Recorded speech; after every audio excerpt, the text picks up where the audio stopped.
महाभारत कथा। द्रौपदी का चीरहरण होता रहा, लेकिन भगवान श्री कृष्ण करते रहे बुलावे का इंतजार। द्रौपदी चीरहरण। कृष्ण ने द्रौपदी के पुकारने का इंतजार क्यों किया? जाने क्या थी वजह। महाभारत की सबसे शर्मनाक घटना है द्रौपदी चीरहरण। इस घटना के वक्त द्रौपदी के पांचों पति खुद सभा में मौजूद थे। सब लाचार थे, लेकिन फिर कुछ ऐसा हुआ जिसने साबित कर दिया कि एक जीव और ईश्वर के बीच विश्वास का संबंध सबसे मजबूत है, किसी भी रिश्ते से ज्यादा ताकतवर और विश्वसनीय। द्वापरयुग की सबसे मिसाल भरी दोस्ती कृष्ण सुदामा के साथ साथ कृष्ण द्रौपदी की भी है। कृष्ण ने हमेशा अपनी सखी द्रौपदी को लज्जा, अपमान और हर प्रकार के कष्ट से बचाया। द्रौपदी श्री कृष्ण को अपना सखा मानती थी और हर मुश्किल के वक्त उन्होंने कृष्ण को ही याद किया। महाभारत में जब द्युत क्रीड़ा में पांडव कौरवों से सब कुछ हार चुके थे, जब उनके पास दांव पर लगाने के लिए कुछ नहीं रहा, तो युधिष्ठिर ने शकुनी और दुर्योधन के उकसावे में आकर द्रौपदी को दांव पर लगा दिया। महाभारत में द्युत क्रीड़ा के समय युधिष्ठिर ने द्रौपदी को दांव पर लगा दिया और दुर्योधन की ओर से मामा शकुनी ने द्रौपदी को जीत लिया। दुर्योधन के आदेश पर दुशासन द्रौपदी के बाल पकड़कर उसे घसीटते हुए सभा में लेकर आया। महाभारत को न्याय और अन्याय के बीच रक्तरंजित युद्ध भी माना जाता है। कौरवों ने पांडव बंधुओं पर अनगिनत अत्याचार किए, लेकिन इन अत्याचारों की पराकाष्ठा थी द्रौपदी का चीरहरण। जब भी द्रौपदी के चीरहरण का उल्लेख किया जाता है, तो इसे नारी के विरुद्ध सबसे क्रूर अपराधों में से एक माना जाता है। द्रौपदी के चीरहरण की निंदनीय घटना के बाद श्री कृष्ण ने पांडवों को न्याय प्राप्त करने के लिए युद्ध का मार्ग दिखाया। जब वहां द्रौपदी का अपमान हो रहा था, तब भीष्म पितामह, द्रोणाचार्य और विदुर जैसे न्यायकर्ता और महान लोग भी बैठे थे, लेकिन वहां मौजूद सभी बड़े दिग्गज मुंह झुकाए बैठे रह गए। द्रौपदी को घसीट कर लाया जा रहा था, तब तक भी द्रौपदी को यह भान नहीं था कि मेरा चीरहरण होने वाला है। द्रौपदी का अपमान होते देखकर सभा में बैठे किसी भी वरिष्ठजन ने इसका विरोध नहीं किया। उन्हें देखकर ऐसा लगता था मानो सभी का विवेक मरने के साथ संवेदनाएं भी मर चुकी हो। द्रौपदी ने दुशासन से खुद को छुड़ाने का बहुत प्रयास किया, लेकिन विफल रही। इस दौरान द्रौपदी बारी बारी से सभी वरिष्ठजनों से बचाए जाने की गुहार लगा रही थी, लेकिन किसी ने उसकी सहायता नहीं की। जब दुशासन से भारी सभा में द्रौपदी की साड़ी उतारने के लिए कहा गया, तब द्रौपदी को इस बात का एहसास हुआ कि संकट बड़ा है।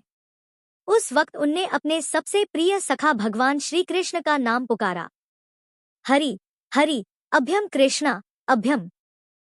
उद्धव गीता या उद्धव भागवत में श्री कृष्ण के सखा उद्धव उनसे इस संबंध में कई सवाल करते हैं। उद्धव गीता या उद्धव भागवत के अनुसार श्री कृष्ण के मित्र और चचेरे भाई उद्धव ने द्रौपदी चीरहरण के विषय में श्री कृष्ण से कई ज्वलंत प्रश्न किए हैं।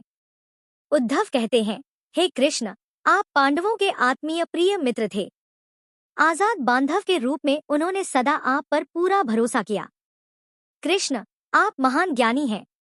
आप भूत, वर्तमान व भविष्य के ज्ञाता हैं। किंतु आपने सच्चे मित्र की जो परिभाषा दी है, क्या आपको नहीं लगता कि आपने उस परिभाषा के अनुसार कार्य नहीं किया? आपने धर्मराज युधिष्ठिर को द्यूत, जुआ खेलने से रोका क्यों नहीं?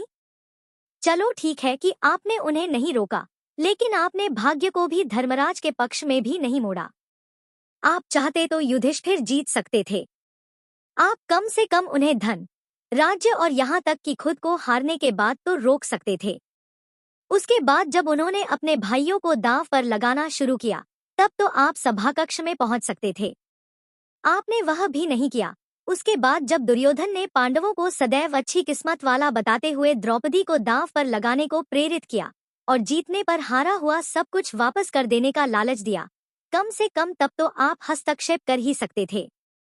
अपनी दिव्य शक्ति के द्वारा आप पांसे धर्मराज के अनुकूल कर सकते थे। इसके स्थान पर आपने तब हस्तक्षेप किया जब द्रौपदी लगभग अपना शील खो रही थी। तब आपने उसे वस्त्र देकर द्रौपदी के शील को बचाने का दावा किया। लेकिन आप यह दावा भी कैसे कर सकते हैं? उसे एक आदमी घसीटकर सभा में लाता है और इतने सारे लोगों के सामने निर्वस्त्र करने के लिए छोड़ देता है। एक महिला का शील क्या बचा? आपने क्या बचाया? अगर आपने संकट के समय में अपनों की सहायता नहीं की, तो आपको आपात बांधव कैसे कहा जा सकता है? बताइए, आपने संकट के समय में सहायता नहीं की तो क्या फायदा? क्या यही धर्म है? इन प्रश्नों को पूछते पूछते उद्धव का गला रुंध गया और उनकी आंखों से आंसू बहने लगे। उद्धव गीता के अनुसार श्री कृष्ण के मित्र उद्धव पूछते हैं, हे केशव, जब हस्तिनापुर में द्रौपदी चीरहरण की इतनी वीभत्स घटना घट रही थी, तो आपने तुंगरथ जाकर द्रौपदी को क्यों नहीं बचाया? आपने द्रौपदी के पुकारे जाने की प्रतीक्षा क्यों की? अपने मित्र उद्धव का यह सवाल सुनकर श्री कृष्ण मुस्कुरा दिए। भगवान श्री कृष्ण मुस्कुराते हुए बोले, प्रिय उद्धव, यह सृष्टि का नियम है कि विवेकवान ही जीतता है। उस समय दुर्योधन के पास विवेक था, धर्मराज के पास नहीं। यही कारण रहा कि धर्मराज पराजित हुए। उद्धव को हैरान परेशान देखकर कृष्ण जी आगे बोले, दुर्योधन के पास जुआ खेलने के लिए पैसा और धन तो बहुत था, लेकिन उसे पासों का खेल खेलना नहीं आता था, इसलिए उसने अपने मामा शकुनी का द्यूत क्रीड़ा के लिए उपयोग किया। यही विवेक है। धर्मराज भी इसी प्रकार सोच सकते थे और अपने चचेरे भाई से पेशकश कर सकते थे कि उनकी तरफ से मैं खेलूंगा। जरा विचार करो कि अगर शकुनी और मैं खेलते तो कौन जीतता? पासे के अंक उसके अनुसार आते या मेरे अनुसार? चलो इस बात को जाने दो। उन्होंने मुझे खेल में शामिल नहीं किया, इस बात के लिए उन्हें क्षमा किया जा सकता है। लेकिन उन्होंने विवेक शून्यता से एक और बड़ी गलती की, और वह यह कि उन्होंने मुझसे प्रार्थना की कि मैं तब तक सभाकक्ष में न आऊं जब तक कि मुझे बुलाया न जाए, क्योंकि वे अपने दुर्भाग्य से खेल मुझसे छुपकर खेलना चाहते थे। वे नहीं चाहते थे मुझे मालूम पड़े कि वे जुआ खेल रहे हैं। इस प्रकार उन्होंने मुझे अपनी प्रार्थना से बांध दिया। मुझे सभाकक्ष में आने की अनुमति नहीं थी। इसके बाद भी मैं कक्ष के बाहर इंतजार कर रहा था कि कब कोई मुझे बुलाता है। भीम, अर्जुन, नकुल और सहदेव सब मुझे भूल गए, बस अपने भाग्य और दुर्योधन को कोसते रहे। अपने भाई के आदेश पर जब दुशासन द्रौपदी को बाल पकड़कर घसीटता हुआ सभाकक्ष में लाया, द्रौपदी अपनी सामर्थ्य के अनुसार जूझती रही। तब भी उसने मुझे नहीं पुकारा। उसकी बुद्धि तब जागृत हुई जब दुशासन ने उसे निर्वस्त्र करना प्रारंभ किया। जब उसने स्वयं पर निर्भरता छोड़कर हरि हरि अभ्यम कृष्णा अभ्यम की गुहार लगाई, तब मुझे उसके शील की रक्षा का अवसर मिला। जैसे ही मुझे पुकारा गया, मैं अविलंब पहुंच गया। अब इस स्थिति में मेरी गलती बताओ? उद्धव बोले, कान्हा, आपका स्पष्टीकरण प्रभावशाली अवश्य है, किंतु मुझे पूर्ण संतुष्टि नहीं हुई। क्या मैं एक और प्रश्न पूछ सकता हूँ? कृष्ण की अनुमति से उद्धव ने पूछा। इसका अर्थ यह हुआ कि आप तभी आओगे जब आपको बुलाया जाएगा? क्या संकट से घिरे अपने भक्त की मदद करने आप स्वतः नहीं आओगे? कृष्ण जी मुस्कुराए। उद्धव, इस सृष्टि में हरेक का जीवन उसके स्वयं के कर्मफल के आधार पर संचालित होता है। न तो मैं इसे चलाता हूँ और न ही इसमें कोई हस्तक्षेप करता हूँ, मैं केवल एक साक्षी हूँ। मैं सदैव तुम्हारे नजदीक रहकर जो हो रहा है उसे देखता हूँ। यही ईश्वर का धर्म है। उलाहना देते हुए उद्धव ने पूछा, वाह वाह, बहुत अच्छा कृष्ण, तो इसका अर्थ यह हुआ कि आप हमारे समीप खड़े रहकर हमारे सभी दुष्कर्मों का निरीक्षण करते रहेंगे? हम पाप पर पाप करते रहेंगे और आप हमें साक्षी बनकर देखते रहेंगे? आप क्या चाहते हैं कि हम भूल करते रहें, पाप की गठरी बांधते रहें और उसका फल भुगतते रहें? तब कृष्ण जी बोले, उद्धव, तुम शब्दों के गहरे अर्थ को समझो। जब तुम समझकर अनुभव कर लोगे कि मैं तुम्हारे समीप साक्षी के रूप में हर पल हूँ, तो क्या तुम कुछ भी गलत या बुरा कर सकोगे? तुम निश्चित रूप से कुछ भी बुरा नहीं कर सकोगे।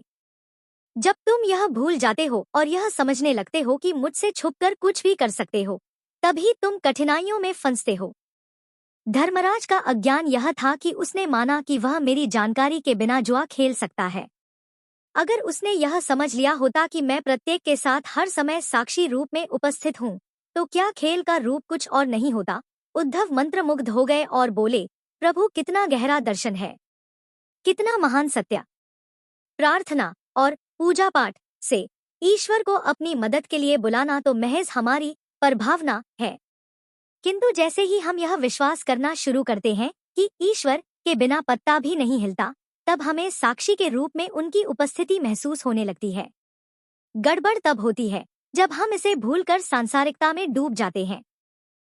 द्रौपदी के चीरहरण की निंदनीय घटना के बाद श्री कृष्ण ने पांडवों को न्याय प्राप्त करने के लिए युद्ध का मार्ग दिखाया। श्री कृष्ण ने युधिष्ठिर, अर्जुन, भीम, नकुल और सहदेव को युद्ध की अनिवार्यता समझाते हुए कहा था कि अब युद्ध का प्रश्न केवल संपत्ति, राज्य या फिर अधिकारों तक सीमित नहीं रह गया है, बल्कि अब प्रश्न नारी अस्मिता और मनुष्य के प्रति हिंसक व्यवहार का भी है। इस अपमान का प्रतिशोध युगों-युगों तक एक सबक की तरह स्मरण किया जाएगा। इसलिए युद्ध करो पार्थ। श्री कृष्ण के मार्गदर्शन के बाद पांडव द्रौपदी के चीरहरण का प्रतिशोध लेने के लिए कुरुक्षेत्र की रणभूमि में पहुंचे। ऐसी ही अन्य स्टोरी देखने के लिए जुड़े रहें ज्ञान कुबेर जी के टैलेंट हंट्स के साथ।